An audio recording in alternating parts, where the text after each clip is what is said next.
Wilderness. The very stuff America was made of. And Americans too. Vast, yet intimate. Listen.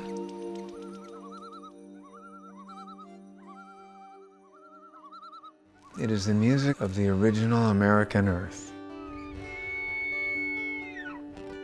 In 1964, Congress passed a law that began setting aside remnants of the untamed land that helped make this country great. Passing this historic conservation law took 8 years, but Republicans, led by conservative Congressman John Saylor of Pennsylvania, and Democrats, led by liberal Senator Hubert Humphrey, were faithful to the vision. In the end, the Wilderness Act passed Congress by an overwhelming bipartisan vote. And on September 3, 1964, the Wilderness Act became law, signed by President Lyndon Johnson. Members of the Cabinet and the Congress, ladies and gentlemen, this is a very happy and historic occasion for all who love the great American outdoors. Americans have wisely and have courageously kept a faithful trust to the conservation of our natural resources and beauty.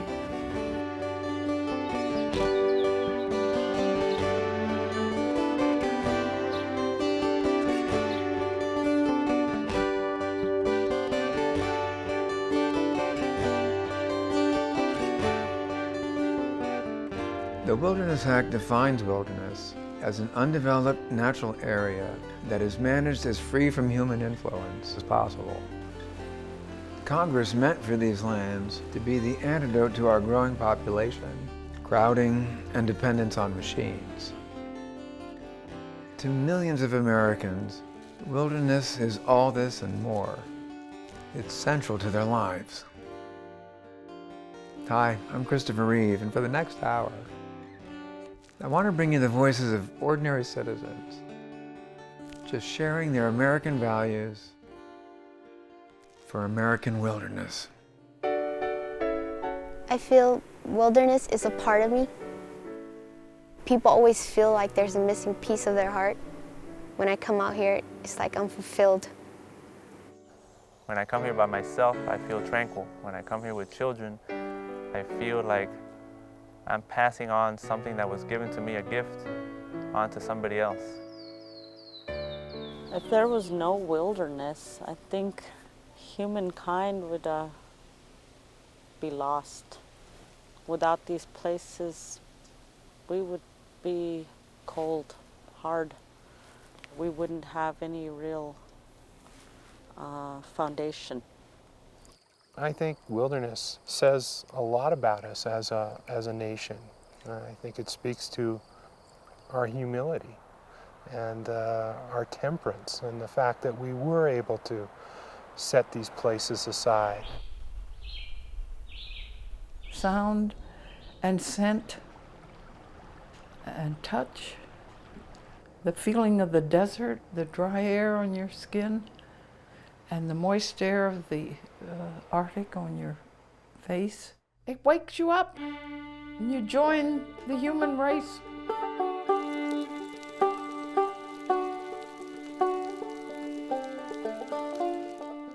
Some parts of national forests are designated wilderness, as are parts of the public land under the care of the Bureau of Land Management. Some parts of national parks have also been declared wilderness areas by Congress. Likewise, some U.S. Fish and Wildlife refuges are also wilderness. But regardless of which agency manages a wilderness, Americans value these areas for a wide variety of reasons. And often, these values develop from experiences early in life or values passed down through their families.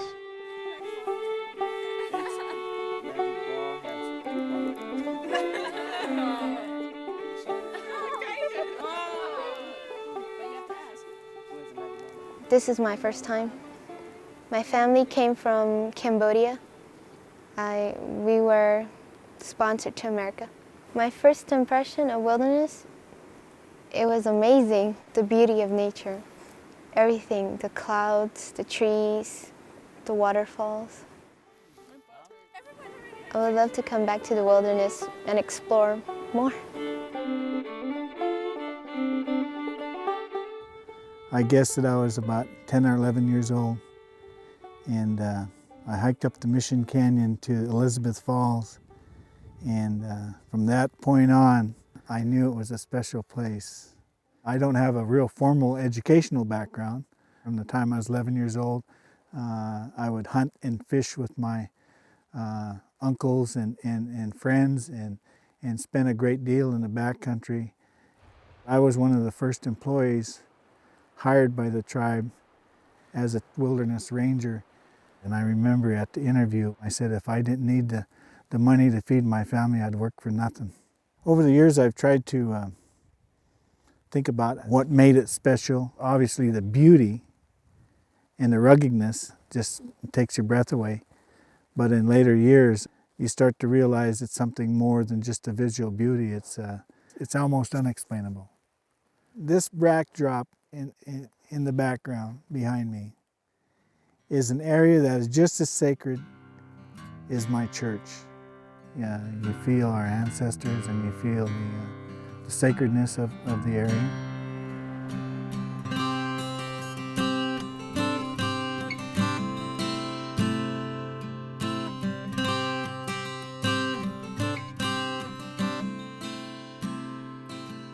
The first trip that I really remember was backpacking up the east side of the Sierra Nevadas over Kearsarge Pass in California.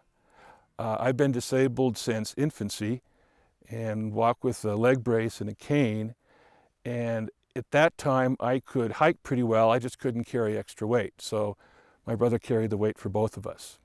And that I think was the first time that I actually appreciated being away from a road where I had to be self-sufficient, and at the same time I could enjoy that freedom of being away from civilization.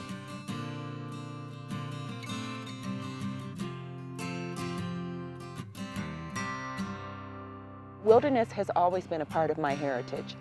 Growing up in Michigan, I canoed on the lakes. My father, grandfather, and great-grandfather all were hunters and fished. I was taught from a very young age to appreciate preservation of the wilderness, and I feel very fortunate that I had that type of upbringing, because many people, and particularly people of color, many people of color did not. What I'd like to do more than anything is pass that heritage and pass that legacy down to other youth, particularly youth of color who live in the city, who would not have an opportunity to enjoy the wilderness and pristine areas as I did growing up and as I still continue to do.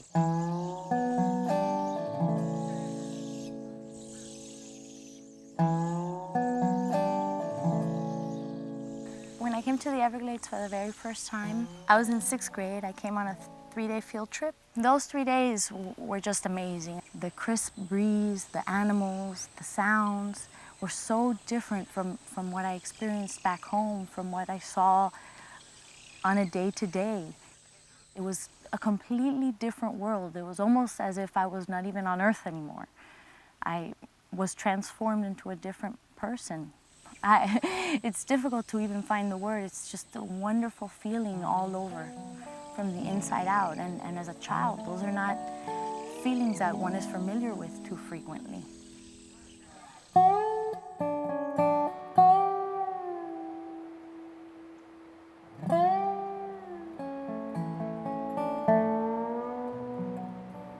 I grew up in Washington, D.C., and my father was the chief investigator for the entomology department in the Forest Service.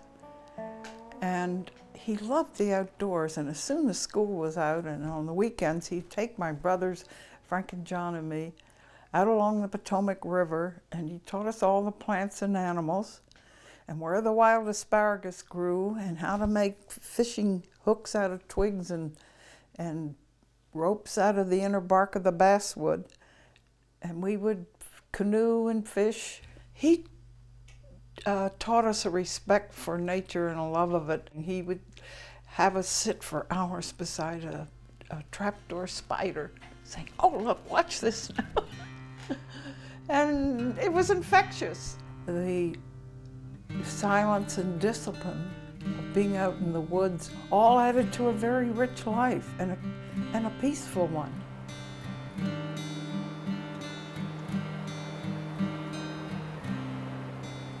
My mom talks about going up on the Chunle, that's the mountain to the southwest side of our village, and going hunting when she was pregnant with me.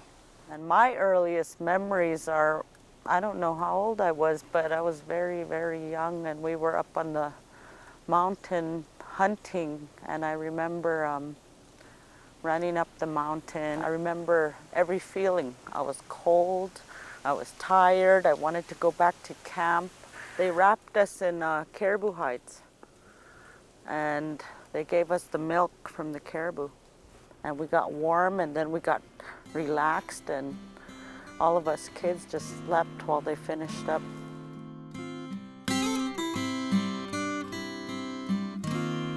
I spent the first 16 years of my life every summer in Yosemite National Park.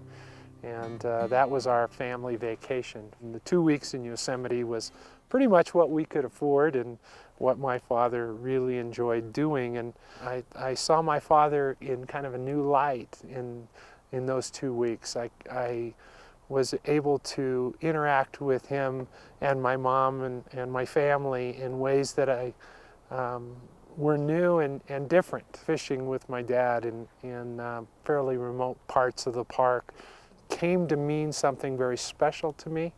Took my first trip in wilderness with my two boys last summer, and I was impressed with the way we connected in that setting. We were interacting in ways that my father and I interacted back when I was their age.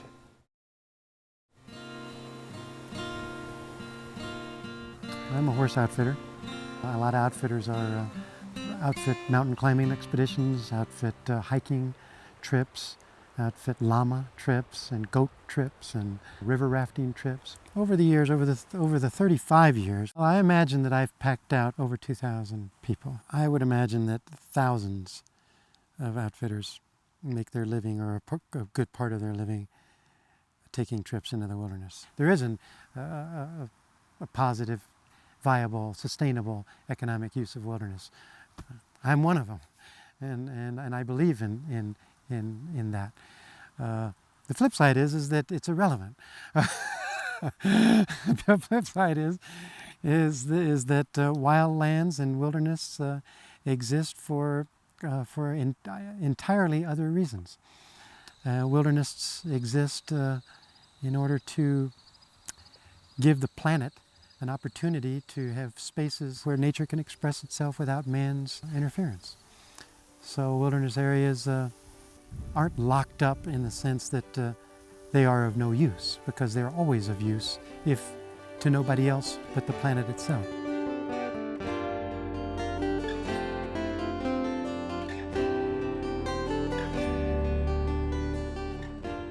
Americans from all walks of life appreciate wilderness as a critical sanctuary for plants and animals. We as humans, we tend to see things as we're the only ones out here.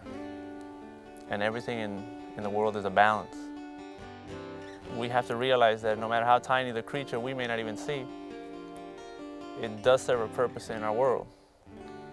If you start taking that away, then slowly but surely, you may not realize it right away, but at some point, it'll come back and it will affect you. It's our genetic endowment as a world community. I mean, they reflect this richness that we've been lucky to inherit, that without which our lives would be greatly diminished. We were the first tribe that designated an area for wilderness. If there was no Wilderness Act, then we would have been the first ones to create a wilderness, because we saw the value.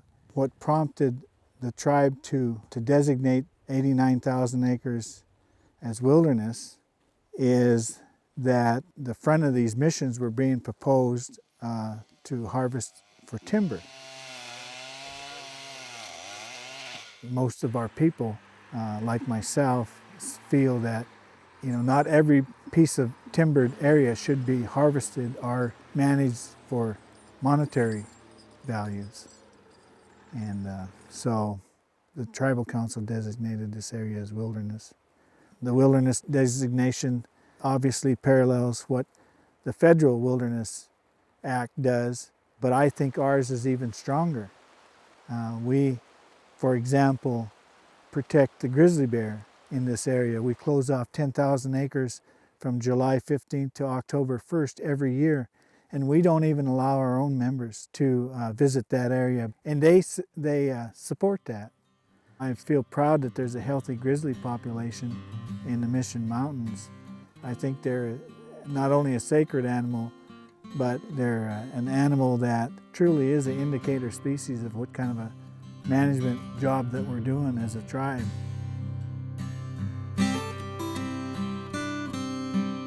I would say that there are certain areas that man is a visitor and should not remain. The birthplace and nursery of the caribou. Our people have always believed that it's sacred. We don't go there when they're using it to give birth to their young. We have to allow them that time, and our people also believe that about salmon spawning areas, about areas that are vital to the perpetuation of life. We leave these areas alone.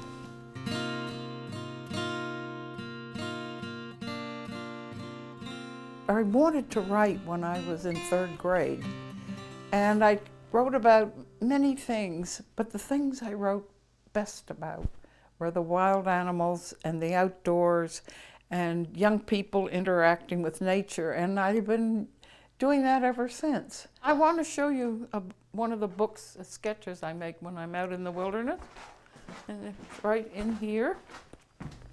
I love to paint. I felt very early on as a child when I began writing that if I could illustrate what I was doing, maybe that would move the feelings and I wanted to get across along a little better. Oh, they're beautiful. They're so graceful.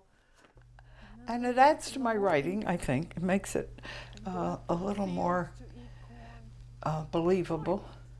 Yeah, here's Julia the Wolf. This is the original cover. And my side of the mountain, this is the very first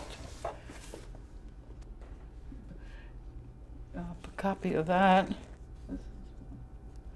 First edition. It's sold, now it's sold over 8 million copies since it.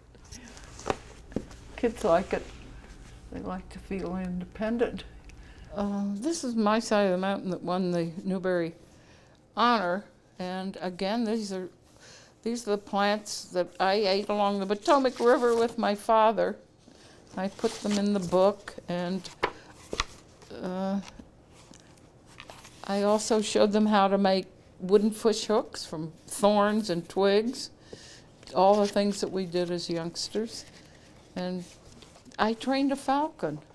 So when Sam was hard up for food, I had him train a falcon, and then he just sailed right along. And Julia the Wolves, I wrote after I had spent a summer in the Arctic at the Naval Arctic Research Lab studying the wolf. She was my first female protagonist. When I was writing Julie, I thought, now I've been out doing all these things. This time I will make the protagonist a girl. And so I did. I want to save the places where all the unique plants and animals are. Even if I never go there, I'll never go to some of these wonderful wildernesses, but I want to know they're there. And I think most people do. Ultimately, what we're doing with wilderness protection is protecting wild lands that, in my opinion, have an intrinsic right to exist. The fact that they serve purposes to those of us who appreciate wilderness is wonderful. The fact that they serve as a control where we can compare what we've done to the world in our civilization to what was natural is of value. What counts for me is the fact that some of these places, some of these islands of wildness and beauty and silence and night skies are protected, inviolate, as the craziness of civilization encroaches upon it.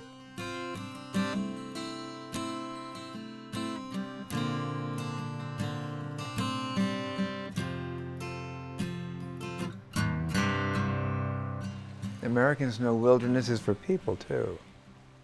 All of us benefit from the existence of these places, and they're part of our national heritage. This area is not just an area of beauty, to me it's a grocery store. A lot of the things that our people have used over hundreds of years, they still do. Some of our folks still come back here not only for spiritual encounters and vision quests, but to collect medicinal plants. So the point is that that chain hasn't been broken, it still continues today. One can't put a price on essential elements like clean air, clean water, and an unpolluted environment. Protection and stewardship of the wilderness areas is not just for those who enjoy those areas, it's for everyone. I think that wilderness speaks to, it kind of lies at the heart of democracy in that it's open to all people. And I think that wilderness, along with all public lands, are going to become more and more important to the disenfranchised, the marginalized segments of our population, as a place to go, as a safe haven to recreate, but also a place that brings with it a lot of environmental services. Things like endangered species protection, wildlife habitat protection, soil, water conservation, air, water quality issues, the environmental system values that we get from wilderness areas certainly are a birthright of all Americans. These type of environments become that much more critical as we grow and continue to expand to our limits and beyond. It's very difficult for me to sit here and try to put a price tag on some of those values. They're priceless. What right do we have to take that away from our great-great-grandchildren? To take the air that they breathe, the water that they drink? What right do we have to deny them what we have today? We don't have that right. I think that one of the great things about our country is that we still have wildlands that are part of what our character evolved around. They helped us become who we are. And that kind of value, I think, maybe it's not obvious to people, but I think somewhere in our souls we know that that's important in this country. It's something we're proud of.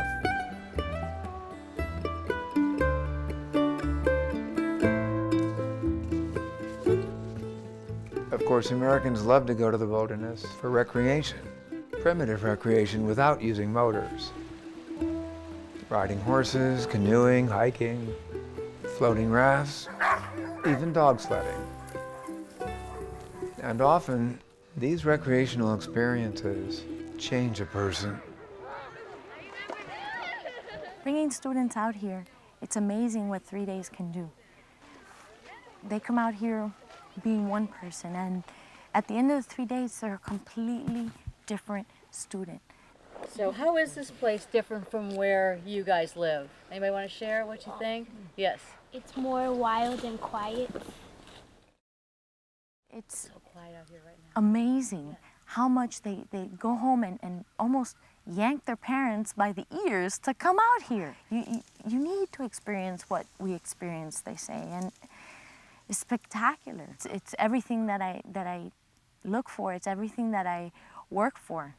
When we bring inner city kids from Metro Denver into the outdoors for the first time, It's like an awakening. It's comparable to a caterpillar coming out as a moth. A total spiritual awakening, a total physical awakening.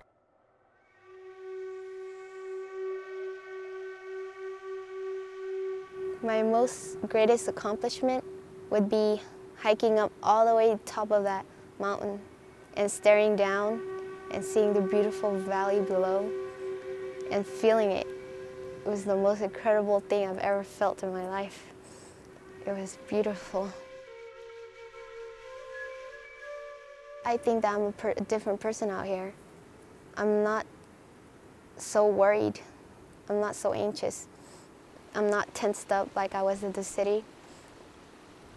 I feel like there's spirits out here, unseen spirits. I can hear the sound of the river flowing, just rushing softly. It's like a lullaby. No singing, but you can hear its rhythm. I can hear its beat, and I start to fall asleep. And then just the soothing, softly wind, the cold night. To sleep here, oh my, to sleep outside was my first time ever sleeping outside. I wake up early in the morning to see the sunrise and how it rises over the river and the mountains. It's really peaceful, especially by the water. Being in the wilderness relaxes me and comforts me. In the city, it's busy, it has a lot of noise, like you don't get much solitude, but out in the wilderness, you get a lot of solitude. You started right there. You get education, you get outdoor education. That's what I figured out about it. And you have no TV, but it's fun. We brought a group of parents last year, and they were like, we're not going out there, you're crazy. We're not going in the water. The second they stepped in the water and they shared that experience with their kids, they said, you gave me an opportunity to realize what I've been missing for so many years.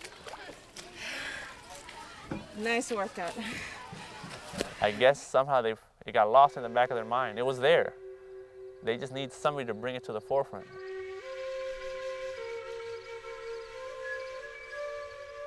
The wilderness really brings out like truth in my eyes. It's the pureness back into the old ways. In the city, I just feel like I'm stretched in every which way, but now I feel like I'm whole again. It just brings me back to my roots, to my culture, just back to myself. You know, you see a lot of changes in people from the first day to the last day of the trip, and I think perhaps the most salient kind of change that you see, the most obvious one, are people that have very little confidence when they get there. I mean, something happens, that these people find something close to their center in this sort of primordial place. And people come out of there with a real, awareness of the fact that they've been a part of that landscape for 6 or 7 or 8 days. And I use that word carefully, that they've become a part of it, as opposed to apart from it. And that's, to me, the secret. That's what I try to do. I can still feel myself going off with my son Luke into a wilderness in Wyoming. It was this: a door had closed behind us, and there was such peace of mind along that trail that I have never found anywhere else. Just to remove the clutter from our life for 2 days and sit there with a child you love is an experience that lasts for years and years.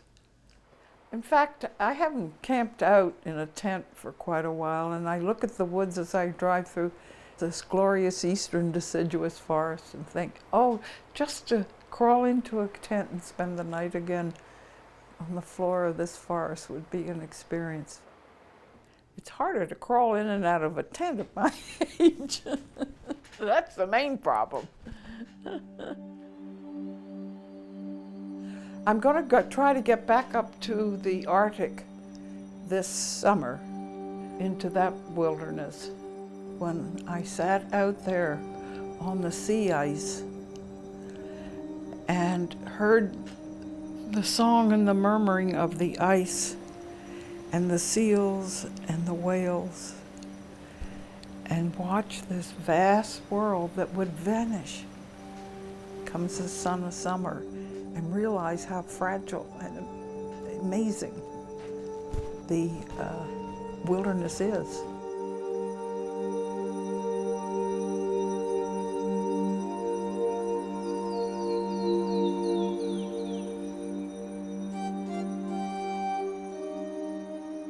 But for many Americans, the experience that's important in wilderness is more than just visiting a place for physical exertion and beautiful scenery.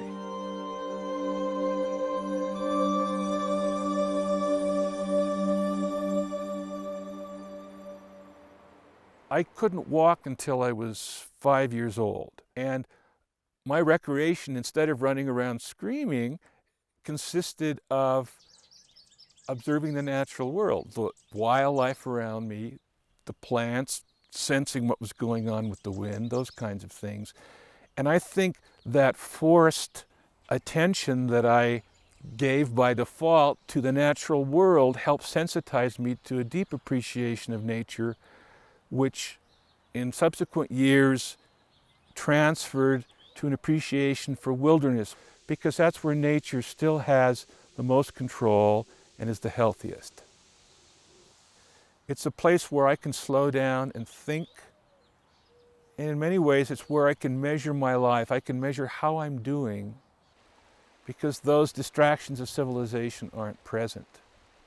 And that's one of the great values of wilderness for me, just to sit quietly, to center myself. I remember the day that I found out that my mother had died. All I could do is go into wild country that afternoon. That was the only release for me. It wasn't visiting friends, it wasn't going to some social place. It was just going off by myself and rethinking my life and reorienting my life. And the place that I do that best is in wilderness.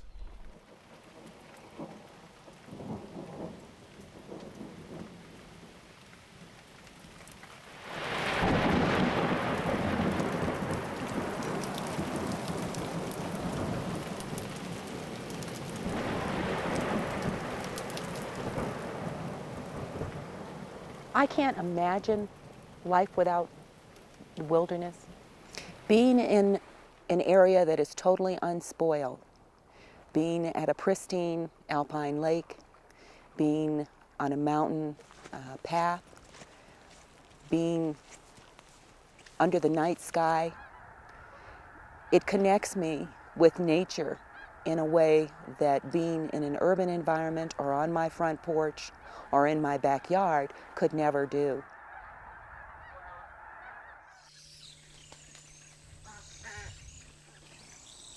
Places like this bring me hope. Without the sound of the birds, without the sound of the breeze through the sawgrass, without being able to canoe, without being able to see the moon rise in the middle of the day, strangely as it sounds, those are the things that make my life complete. They give me hope for a better tomorrow. To be able to teach those children that I love so very much the importance of becoming an educated adult, the importance of getting out there in life and making that much more of a difference. The reason I guess that I keep coming back to this and have kept coming back to this over the years is it's just like seeing an old friend. You know, a sight that just absolutely triggers my most spiritual being. It just really hooks me every time. It's like coming home again. Anybody can have that connection if they're open to that connection. And I think that it's vital to our spirituality. Even in the European Bible, where was the closest connection between the prophets and the Creator? It was in the wilderness. And that's the same belief that our Native people have. When we need to go out to be close to the Creator, we go to these special places. I have to go someplace that's wild. I have to hear the wind. I have to hear the river. When I'm on the land, I become a whole person again. My eyesight becomes clearer. My hearing becomes clearer. My whole inner being becomes at peace with everything, and I feel like I am connected again. I think there's healing when you go out on the land. I believe that any person can go anywhere that is wild and natural, and they become closer to the Creator, to everything in our environment, and they become whole inside. If there were no wilderness, the United States would look just technology, just cars, machines. It would be nothing natural. Be dull, gray, metal.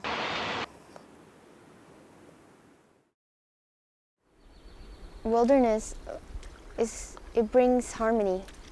It brings serenity, the peace we all look for. You can just listen to the river and you hear yourself.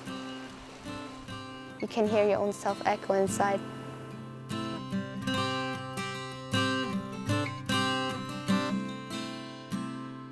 Despite the rigors of wilderness travel, motors are forbidden, even bicycles. People of varying abilities visit these special places for renewal and respite from our technological world, seeking a more intimate contact with their surroundings. Many people grow through the challenge offered by living for a time, whether a few hours or a few weeks, without the machines that insulate us from our environment.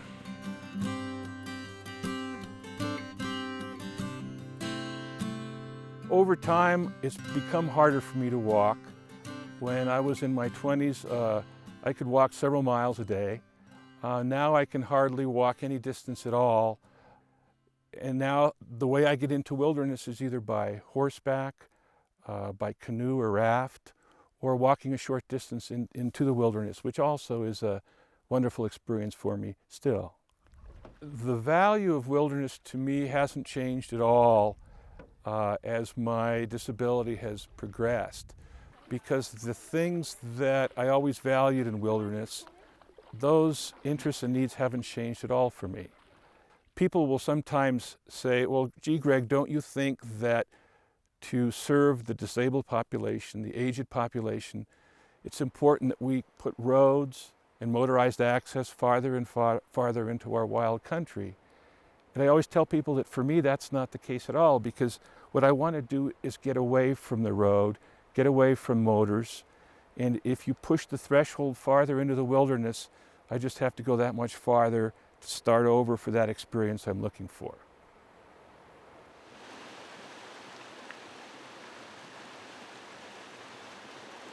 When I first had a diagnosis after a surgery, when they removed a tumor and they gave me a diagnosis of possibly only living 8 more months, I had a hard time coping with that diagnosis. I found myself escaping to places that I'd been and thinking of wild places, and it just brought me some peace and some solitude, kind of as an escape.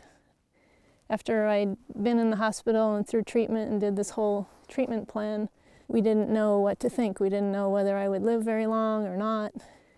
But the first thing we did, we realized what our priorities were.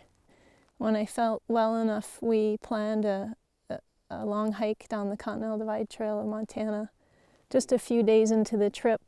And when the cancer thing was, fairly fresh in our minds, and we walked right into a place where a grizzly bear was grazing in a meadow, and it ended up following us for over a mile, and it was really, really scary, and it kind of made us think, what are we doing? I just survived cancer, and now we're out here, interacting with grizzly bears, and are we crazy and all that? It really made us reflect on what we were doing. And once we got out of there and kind of got through the shakiness of that day, we decided that was real, and that's what we wanted to do. I went for a checkup right at the beginning of the trip. We walked 800 miles, and I went for a checkup right at the end of the trip. And it's been 8.5 years since my last treatment.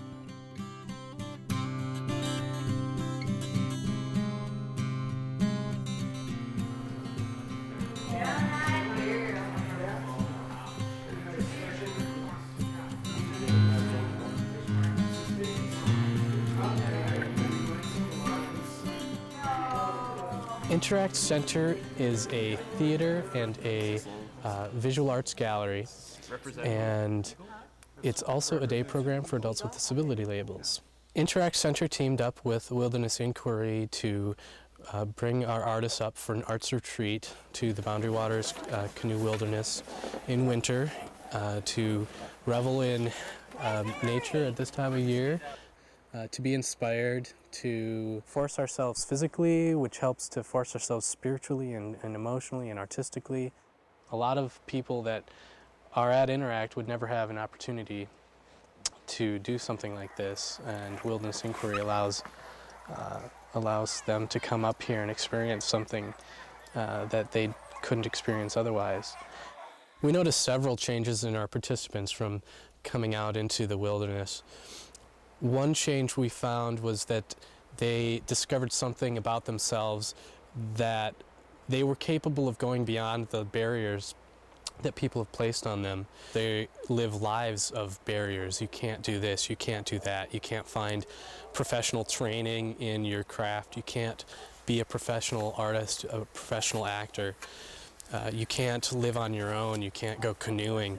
Does Gordo reach? Yeah! Are we perfect or what? We are. Taking people out into the wilderness releases them further from the boundaries that society puts on them. They relax and they let their artistic freedom out, and they create art that is inspired by the wilderness. But beyond that experience, coming back home, they then realize when they come up against a barrier that it's not a real barrier for them, it's a barrier that society has put on them, and that if they can think of a way around it, they can succeed, that becomes a possibility for them instead of a barrier. I've been in Interact since May of last year. It's really exciting and fulfilling. At the moment, I'm living at a halfway house, and I've been there since September 20th, year 2002, so I've been there for a while. And oh my goodness, I used to I think I've never been scared the whole day, but part of the day I used to get scared. Being kind of out in the middle of nowhere, you can kind of say, think, and do whatever you want. You don't have to worry about schedules or, deadlines to meet or anything. Things you have to do, you don't have to do any of that. You can just relax and have fun. And I just love it. It's very peaceful. I'm not as scared and not as long as I used to. And it really helps. I look forward to dog sledding this afternoon. And we've gone snowshoeing. We went up snowshoeing yesterday to Caribou Rock, and that was just beautiful up there. I think it's so beautiful and scenic and breathtaking and peaceful. Like the trees are so like innocent. They aren't harmful to you or anything. Nothing to be scared of. So I'm really doing well. Like my routine, I get up in the morning and get ready, and shower and shampoo and stuff. And that used to scare me, and now it doesn't scare me anymore. This week has been absolutely fantastic for me. I take a look at this as a reprieve from all the noise, from all the humdrum that goes on down in the city, and I was able to focus more on my drawing, more on my artwork. Today the sun is shining, how it lights the snow up, how the sun shines through the trees and the snow actually sparkles. And I'm at peace. I want that to be here for someone else to be able to sit back and look up and say, this is mine. Just for today, this is mine. The quiet, the peacefulness has given me a sort of a rebirth within myself. The drawings that I've done out here, because I'm not distracted by the constant barrage of noise to my system, I'm able to concentrate more on that line, on that form. And I think coming up here, being with other people, I think it's given me more self-confidence and able to handle some things to take a look at some of the things that I was unable to take a look at before. To look at how small I am in comparison with how large nature is. Yeah, it's just absolutely breathtaking. And yesterday was beautiful. Oh, that was absolutely wonderful. I ached like a big dog when I got back, and I wore myself out. But the experience of going up there and the vision to be able to look over that valley with the snow and the distance that I could see. When I come back last night, I hurt so bad I wanted to cry, but I felt so good I wanted to just scream. And it was a combination of both feelings at the same time. You got pain, okay, fine, you got pain all the time, but are you this happy with it? No, you're not. So this little excursion up here says, well, hey, you know, your life is going to be better. Go ahead and do it. Go for it. And so that's what I'm doing, going for it.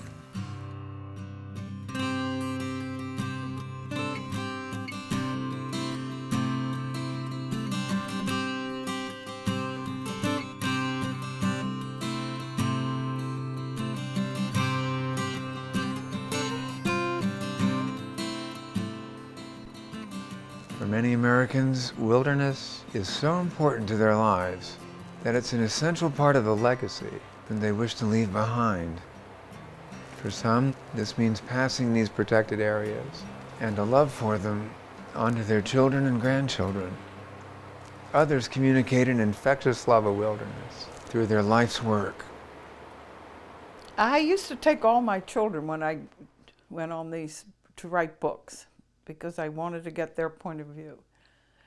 And now my granddaughters and grandsons are of the age that I can take them. And I really, when I write my books, I'm not lecturing and telling them to go out and save the wilderness. I want them to come to love them so much that they realize they must save them and that they will take care of their own little ecosystems and try to save them. They can do a lot. What is that? I think most Americans feel the wilderness as part of their heritage, and we feel a national yearning to get back to those wild places and find ourselves again. But it's important to the spirit of every American to keep the wilderness intact. And I think I would ache. We can't lose our wilderness. A lot of our tribal people who support the idea of wilderness, they may have not visited this area for years. Maybe the last time they were back here in the missions were when they were very young. These places are there for not only ourselves, but we want to protect this area for our future generations.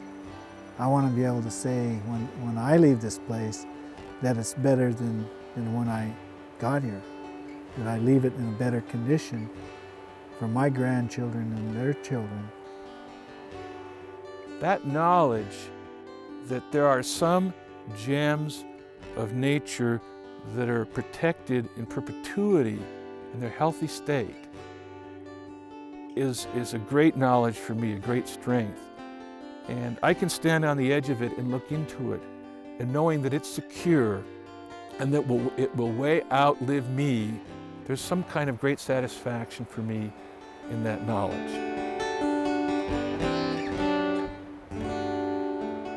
I have a 5-year-old daughter, and the kind of legacy that I'd like to leave for her is one which includes wild lands intact when she's 40 or 50 years old, to take her kids into the same place and have it be not unchanged, because it always changes, but for it to be still wild. When the Wilderness Act was passed, I think we made a statement about the exploitation of resources and how wilderness preservation fits into a balanced approach to saving pieces of wild tissue for future generations.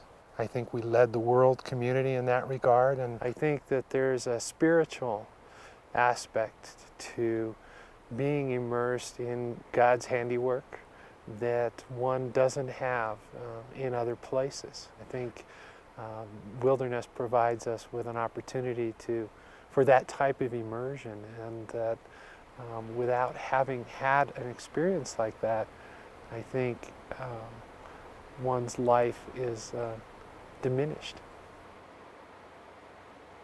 My son, he's 1 year old right now. My daughter is 4. She just turned 4. We are already teaching her about our songs, about our dances, about the caribou, about what it means to us. My children's teachings have begun. So for me, it's, if the area was ever accessed and allowed to be exploited, I know our way of life is going to be impacted and devastated. The teachings would end with my children if that happened. We're spiritually connected to that area. We're physically connected, socially connected, and culturally connected. And the loss you cannot describe, because it's a loss in your spirit. And no one can ever repair that. Every one of us are going to have to take a stand and say, for my children, I'm going to protect this area. I'm going to stand and protect this area. And as we do this, we are going to give life to our future generations. We don't do this for ourselves. We do this for all humankind. I live here, I work here, but I do care about what happens in Arizona, or what happens in Montana, what happens in the Everglades, because that's going to impact my children. And so I have to care. We all have to care. I think one of the harder things for us is to slow down, to leave behind that incredible pace, that incredible concern for appointments or phone calls or whatever, and to not feel that you're wasting time by getting attuned to what's going on this planet. Don't worry about the daily pressures of your life. Take 2 or 3 hours and just stop and pay attention and listen and see what you start to feel and what perhaps will enter into your soul from that experience. At this age, I would love to go back to the Wind Rivers and just sit there again at the foot of a beautiful mountain by a lake and watch the Rocky Mountain sheep clamber up and down on their magic feet and just sit there for days, quietly watching. In the first 40 years since it passed the Wilderness Act, Congress has placed 105 million acres in the National Wilderness Preservation System. Deserts, forests, swamps, mountains, and lake country have been designated, and all but 6 states have federal wilderness areas in them. So far, about 15% of Alaska and less than 3% of our lower 49 states have been preserved. What will the next 40 years bring to these increasingly precious lands? What will we Americans pass on to our children? That is up to you. Well, it's been a while since I was in a wilderness. It might take a bit longer before I do get to go back to one. But even if that never happens, I will always value the wilderness as much as I always have.